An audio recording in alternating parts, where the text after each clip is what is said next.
Something unsettling happened to me when I was at university. I was in a room with a mirrored wardrobe all along one wall. My friend had left the room, so I decided to look at myself in the mirror. To my surprise, I suddenly notice I can see my friend staring at me through the crack between the mirrored doors. Worse than the initial shock was the knowledge that he'd had a direct sighting of my mirror face, this mad expression I pull whenever I see myself. I do it unconsciously as a way to soften what I perceive as flaws in my appearance. I raise my eyebrows in pursuit of my hairline. I squint and pout and contract my features as if to brace myself for the impact of my own reflection, like it's a dodgeball heading straight for my face. But when someone else sees me, the spell is broken, and I see the whole picture. There's no greater indignity than having your mirror face exposed.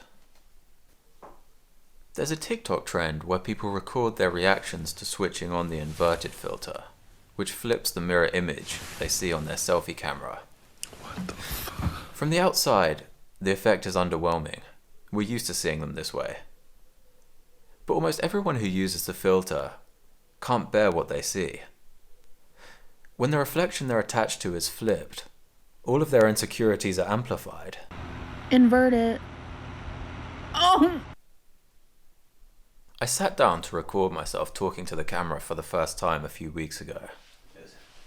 Just for a take, I'm going to be completely over-enthusiastic. Completely, okay?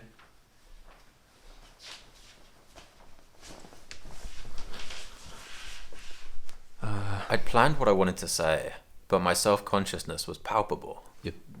To compare it to an apartment is like a shoebox. I put a mirror behind the camera so I could see what I was filming, but it kept distracting me. An occasional glimpse of my reflection would catch me off guard, and I'd have to protect myself with the mirror face. It's an effective defense, but it's an interruption. I realized I hadn't decided who I was talking to. It's hard to know when this is what you're looking at. I poured myself a drink and told myself I'm just going to imagine that I'm talking to a friend. Something clicks. I feel more at ease, and I start to forget about my reflection. When I watch myself back, I feel as though I'm seeing myself in third person for the first time.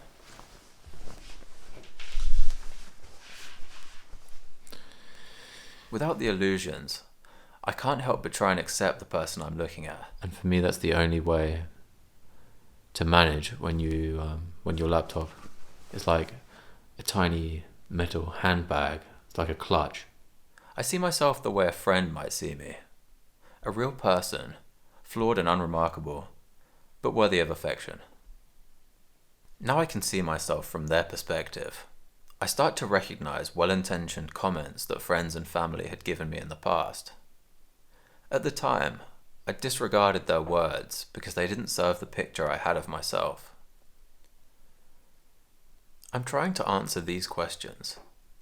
If you could see yourself from someone else's point of view, would you want to look? If you could have a conversation with yourself, knowing that people who care about you can hear what you say, what would you tell yourself?